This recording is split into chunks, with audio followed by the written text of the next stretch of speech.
Bismillahirrahmanirrahim. Class first year. Assalamu alaikum. Today we are going to discuss the next topic which is related to communication devices.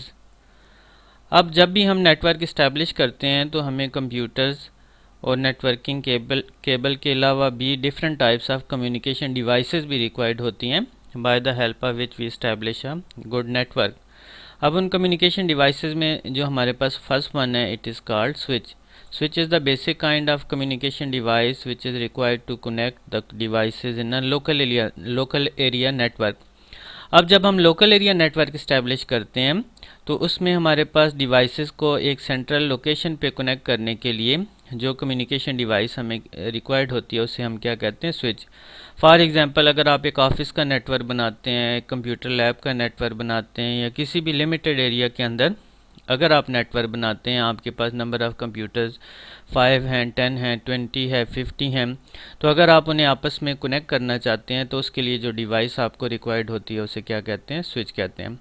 अब switch operates on data link layer of OSI reference model. अगर आप OSI reference model की बात करें तो हमारे पास switch जो है वो डेटा लिंक लेयर के अंदर काम करता है जिसमें लोकल एरिया नेटवर्क के अंदर पार्टिकुलर डिवाइस की तरफ डेटा को फॉरवर्ड किया जाता है. अब स्विच से पहले एक हमारे पास नेटवर्किंग डिवाइस यूज़ होती थी जिसे नेटवर्क हब कहा जाता था. अब हब और स्विच जो है वो शेप में सिमिलर होते हैं, दोनों सेम टास्क परफॉर्म करते हैं, लेकिन हब और स्विच में जो डिफरेंस ये होता है कि जो हमारे पास स्विच होता है वो इंटेलिजेंट होता है. इंटेलिजेंट कैसे होता है कि switch forwards data only to one और multiple devices that need to receive it. अब स्विच जो है सिर्फ उसी डिवाइस की तरफ डेटा को फॉरवर्ड करता है जिस डिवाइस को वो डेटा रिक्वायर्ड होता है, जबकि हब जो है वो इंटर्न जितनी भी पोर्ट्स के ऊपर डिवाइसेस कनेक्टेड होती हैं हर डिवाइस की तरफ डेटा फॉरवर्ड करती है until it reaches it's destination. लेकिन स्विच के पास क्या होता है, इट कंटेन्स मैक टेबल. अब स्विच के पास नेटवर्क के अंदर जितनी भी डिवाइसेस कनेक्टेड होती हैं उन्हें रिकॉग्नाइज करने के लिए उनका एक मैक टेबल होता है. हर डिवाइस जो लोकल एरिया नेटवर्क के अंदर कनेक्टेड होती है उसकी रिकॉग्निशन के लिए उसे एक यूनिक एड्रेस असाइन किया जाता है जो उसका मैक एड्रेस कहलाता है.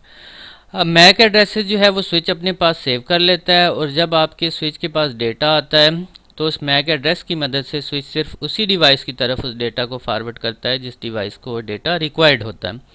वहीं पे हब जो है वो हर डिवाइस की तरफ फॉरवर्ड करती है जितनी भी डिवाइसेस पोर्ट्स के ऊपर कनेक्टेड होती हैं, लेकिन स्विच जो है वो सिर्फ डेस्टिनेशन की तरफ फॉरवर्ड करेगा. अब ये हमारे पास एक फिगर है जिसके अंदर एक स्विच दिखाया गया है. इस स्विच के अंदर 1 2 3 4 8 और 16 और इसके अंदर जो है वो हमारे पास नंबर ऑफ़ 24 पोर्ट्स हैं. इसके अलावा इससे कम पोर्ट्स वाले स्विच भी अवेलेबल होते हैं, ज़्यादा वाले भी होते हैं. जितनी नंबर ऑफ़ पोर्ट्स होंगी उतनी डिवाइसेस आप एक स्विच के साथ कनेक्ट कर सकते हैं और स्विच जो है वो डिवाइसेस को उनके यूनिक एड्रेस या मैक एड्रेस की मदद से रिकॉग्नाइज करता है और सिर्फ उसी डिवाइस की तरफ डेटा को फॉरवर्ड करता है जो उसे रिक्वायर करती है. उसके बाद नेक्स्ट हमारे पास communication device it is called router. अब स्विच जहां हमारे लिए लोकल एरिया नेटवर्क के अंदर यूज़ होता है तो router is use in a wide area network और it is a device which is use to connect और forward data across different networks.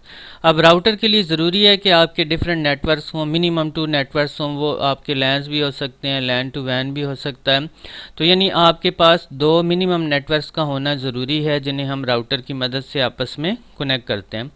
अब राउटर का बेसिक काम ये होता है कि it performs the function of traffic directing on internet. कि इंटरनेट के ऊपर ये ट्रैफिक डायरेक्टिंग तक फंक्शन करता है कि इसके पास जो डेटा पैकेट्स आते हैं उन पैकेट्स को रिक्वायर्ड डायरेक्शन के अंदर जो आपका राउटर है वो फॉरवर्ड करता है. Switch operates on network layer of OSI reference model. कि हमारे पास OSI रेफरेंस मॉडल के अंदर नेटवर्क लेयर होती है जो राउटिंग का काम करती है, जो पार्टिकुलर रूट प्रोवाइड करती है डेटा को. सेम आपका जो स्विच राउटर है वो भी नेटवर्क लेयर के ऊपर काम करता है और डेटा को उन रूट्स की तरफ फॉरवर्ड करता है जो उनके लिए बेस्ट पॉसिबल होते हैं और वहाँ से वो अपने डेस्टिनेशन के ऊपर पहुँच जाते हैं. अब स्विच के पास जब डेटा आता है तो पहला काम स्विच ये करता है, it reads the destination address. ये उस डेटा के ऊपर जो डेस्टिनेशन एड्रेस अटैच होता है उसे जो है वो रीड करता है और फिर स्विच मेंटेन राउटिंग टेबल। अब स्विच के पास आईपी एड्रेसेस की मदद से जितनी भी डिवाइसेस इंटरनेट के ऊपर होती हैं उनकी रिकॉग्निशन उनके आईपी एड्रेस की मदद से होती है। तो जितनी भी डिवाइसेस इंटरनेट के ऊपर कनेक्टेड होती हैं उनके आईपी एड्रेसेस जो है वो स्विच के पास सेव होते हैं। जितने भी मेन सर्वर्स होते हैं उनके आईपी एड्रेसेस स्विच के पास सेव होते हैं। तो स्विच उन तक पहुंचने के लिए उस रूट के अंदर जितने भी आईपीज़ यूज़ होते हैं उन तमाम के एड्रेस अपने पास राउटिंग टेबल के अंदर सेव करता है और सिर्फ डेटा को उस रूट के ऊपर फॉरवर्ड करता है जो उसके लिए बेस्ट पॉसिबल रूट होता है, शॉर्टेस्ट पॉसिबल रूट होता है, और उस रूट के ऊपर डेटा ट्रैवल करके डेस्टिनेशन के ऊपर पहुंच जाता है। अब स्विच के लिए मिनिमम जो है वो आपके 2 नेटवर्क्स का होना ज़रूरी है। यूजुअली हम लोकल एरिया नेटवर्क को वैन के साथ कनेक्ट करने के लिए स्विच यूज़ करते हैं। सिंगल पीसी को आप लैन के वाइड एरिया नेटवर्क के साथ कनेक्ट करने के लिए स्विच यूज़ करते हैं, या आप लोकल एरिया नेटवर्क को इंटरनेट सर्विस प्रोवाइडर के साथ कनेक्ट करने के लिए भी आप जो है वो स्विच राउटर यूज़ करते हैं। तो राउटर का काम बेसिकली ट्रैफिक डायरेक्टिंग फंक्शन होता है। जिस तरह सार्जेंट का काम जो है वो ट्रैफिक को पार्टिकुलर डायरेक्शंस के अंदर फॉरवर्ड करना होता है ताकि डेटा की कोलिजन ना हो, सेम आपका स्विच भी जो है वो डेटा जब उसके पास आता है तो उन पैकेट्स के ऊपर जो आपका डेस्टिनेशन एड्रेस होता है उसे रीड करके उसके अकॉर्डिंग उसे रूट असाइन करता है। आजकल जो हमारे पास स्विच हैं वो मल्टीपल पोर्ट्स वाले आते हैं कि एक स्विच के साथ आप मल्टीपल डिवाइसेस को, राउटर के साथ मल्टीपल डिवाइसेस को कनेक्ट कर सकते हैं। जिस तरह से आप PTCL का राउटर यूज़ करते हैं तो उसके अंदर 3 या 4 पोर्ट्स होती हैं जिनकी मदद से आप 4 डिफरेंट डिवाइसेस को उस राउटर के साथ कनेक्ट कर सकते हैं। उसके बाद स्टूडेंट्स हमारे पास जो नेक्स्ट नेटवर्किंग डिवाइस है it is called gateway.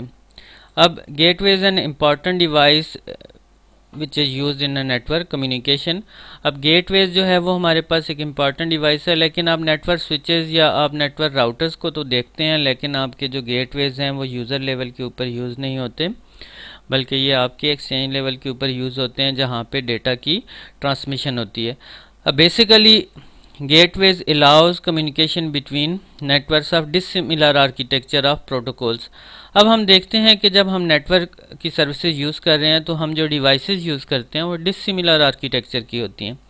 For example अगर आप मोबाइल फ़ोन की बात करें, एक तरफ आप एप्पल का आईफोन यूज़ कर रहे हैं, दूसरी तरफ आप सैमसंग यूज़ कर रहे हैं जो एंड्रॉयड ऑपरेटिंग सिस्टम के ऊपर वर्क कर रहे हैं।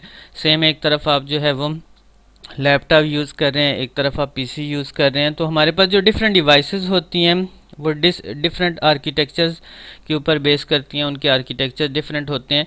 सेम उन डिवाइसेस के ऊपर डिफरेंट प्रोटोकॉल्स रन हो रहे होते हैं। जिस तरह फॉर एग्जांपल हमारे पास जो एप्पल के सेट होते हैं उनके ऊपर एप्पल टॉक एक प्रोटोकॉल है जो नेटवर्क कम्युनिकेशन को मैनेज कर रहा होता है, और जो हमारे पास ऑर्डिनरी पीसीज होते हैं उनके ऊपर TCP/IP या इंटरनेट प्रोटोकॉल जो है वो कम्युनिकेशन को मैनेज कर रहा होता है। अब ये जो प्रोटोकॉल्स हैं इनके अंदर कोड कन्वर्जन्स डिफरेंट होती हैं, ये डिवाइसेस को डिफरेंट तरीके से हैंडल करते हैं। अब जब आपका डेटा डिफरेंट डिवाइसेस से गेटवे के पास आता है, जब राउटर इस डेटा को फॉरवर्ड करता है तो पहले जिस ये नेटवर्क डिवाइस के पास पहुंचता है उसे गेटवे कहते हैं। अब डिफरेंट प्रोटोकॉल्स डिफरेंट जो है वो कोड्स के अंदर डेटा को कन्वर्ट कर देते हैं। अब डेटा जब गेटवे के अंदर आता है, गेटवे के पास आता है, तो वो इस डिफरेंट आर्किटेक्चर्स के डेटा को एक कॉमन फॉर्मेट के अंदर कन्वर्ट करता है।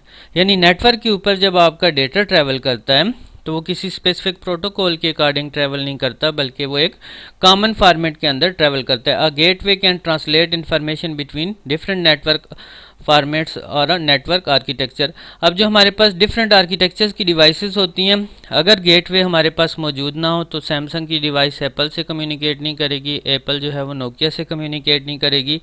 क्यों नहीं करेगी? कि इनके ऊपर डिफरेंट प्रोटोकॉल्स रन हो रहे होते हैं। तो गेटवेज का काम ये होता है कि डिफरेंट डिवाइसेस के डेटा को लेके कॉमन फॉर्मेट के अंदर कन्वर्ट करता है, which is easily understandable for each device. तो इस तरह से गेटवे हमारे पास एक बेसिक रिक्वायरमेंट है नेटवर्क कम्युनिकेशन के लिए। अगर आप गेटवे यूज़ नहीं करेंगे तो डिफरेंट आर्किटेक्चर की डिवाइसेस एक दूसरे के साथ कम्युनिकेट नहीं कर सकेंगी। Thank you.